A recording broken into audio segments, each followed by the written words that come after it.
At the centre of our solar system lies great power. The sun bathes our tiny blue world with an immense amount of solar energy. Many thousands of times the world's current energy usage. Exploiting solar makes so much sense. In space, solar power's been used for a long time. Satellites have advanced photovoltaic cells, based not on silicon like our rooftop cells, but on gallium arsenide. These are more efficient, but generally too expensive for use on Earth. But that may be changing. The sky's clear, the sun's shining, and today we're going to find out about a new kind of solar cell. At the moment, it's the most efficient cell in the world, and it was invented right here in Australia. It brings space technology down to the surface. The story starts at the University of New South Wales. Martin, Graham Phillips. Well, good to meet you, Graham. Yeah. Professor Martin Green has been researching solar power since 1974. He's seen some huge changes. The early 70s, people realised that we needed to do something apart from continuing to burn fossil fuels. The oil crises of that era really got people alerted to the fact that we mightn't be able to depend on fossil fuels forever for our energy supply, and that's when the interest in photovoltaics started taking off. Solar power has always had a great challenge: to improve the efficiency of sunlight being converted into electricity. Your average rooftop panel converts about 15% of the sun's light. We were the first to get a 20% efficient solar system, back in the late 1980s. So that was one of our early highlights of the work that we did here. There's a fundamental limit on how efficient you can convert with just a single cell, and that's about 25% for silicon. If you want to go higher than that, you've got to do something a little bit different. Martin and his team did something different. They came up with a system where one photovoltaic cell was replaced by two, and the sun's light was split into two beams, one going to one cell and one to the other.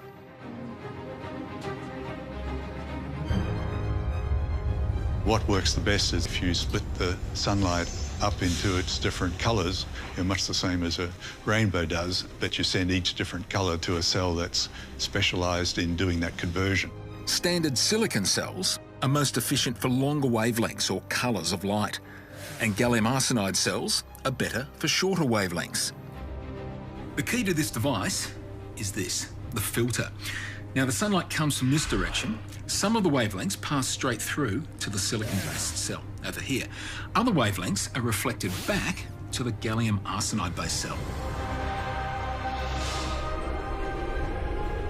The gallium arsenide cell is a triple stack of photovoltaic layers, unlike the silicon cell, which has only one.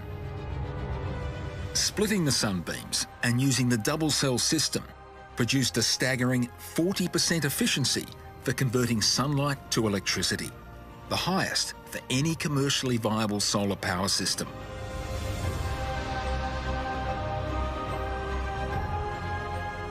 I think we can go further, but that's the first time anyone's ever exceeded the magic 40% landmark.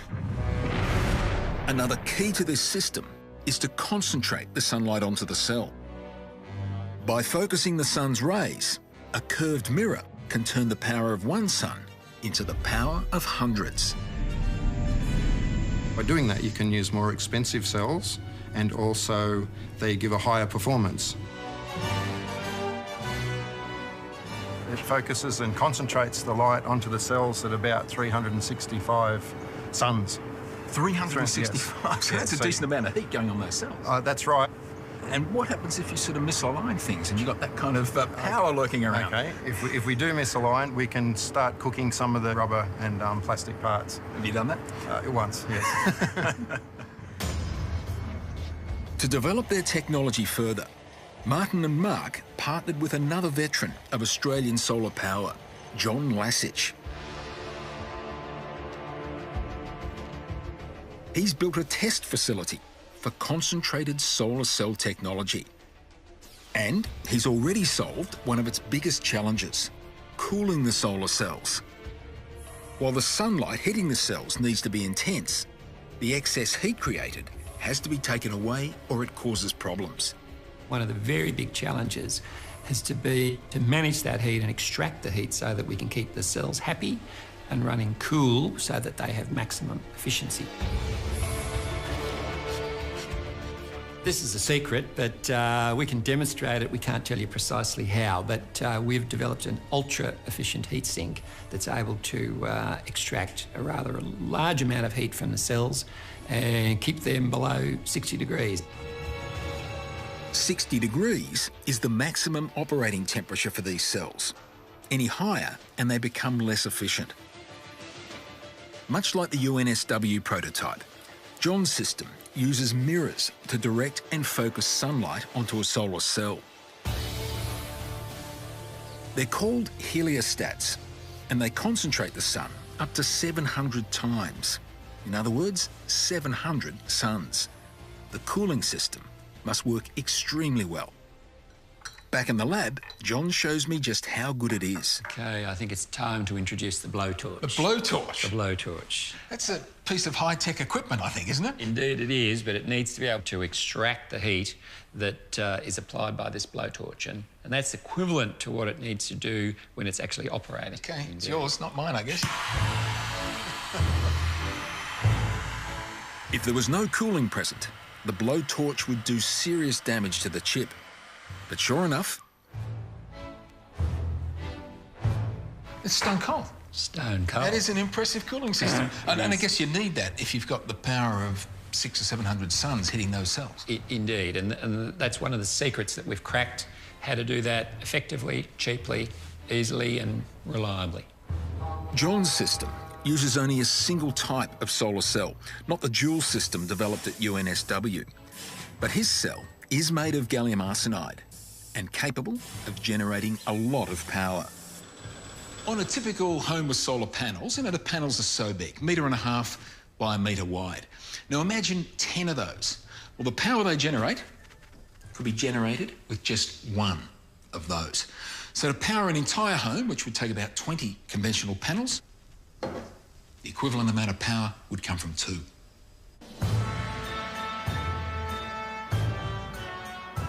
John has even built a pilot power station in central Victoria, which is fully operational.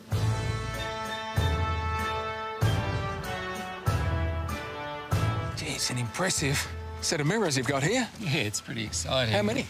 There are 56 heliostats here, and you're looking at the world's first wireless photovoltaic power station.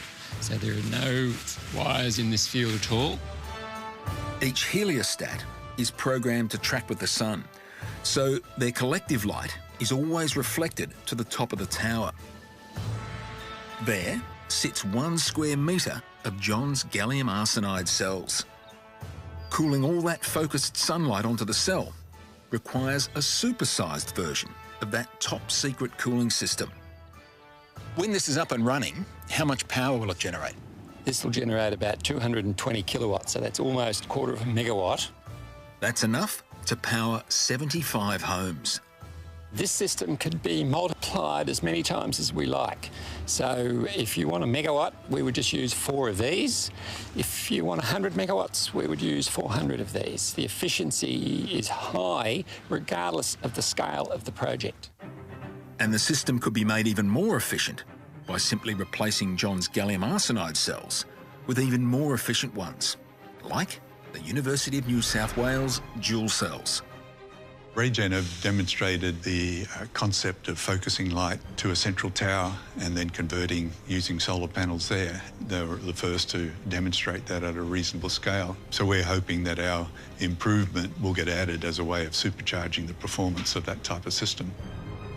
It's a very good match for what we do. Because the receiver is very small, it's possible to do sophisticated things in there to enhance the efficiency. So that type of technology would work very well. Event of this type of technologies and perhaps several others in parallel could indeed mean that a large portion of the world's energy is provided from clean, renewable sources. It's another small but important step to tapping into one of the greatest clean sources of energy in the solar system.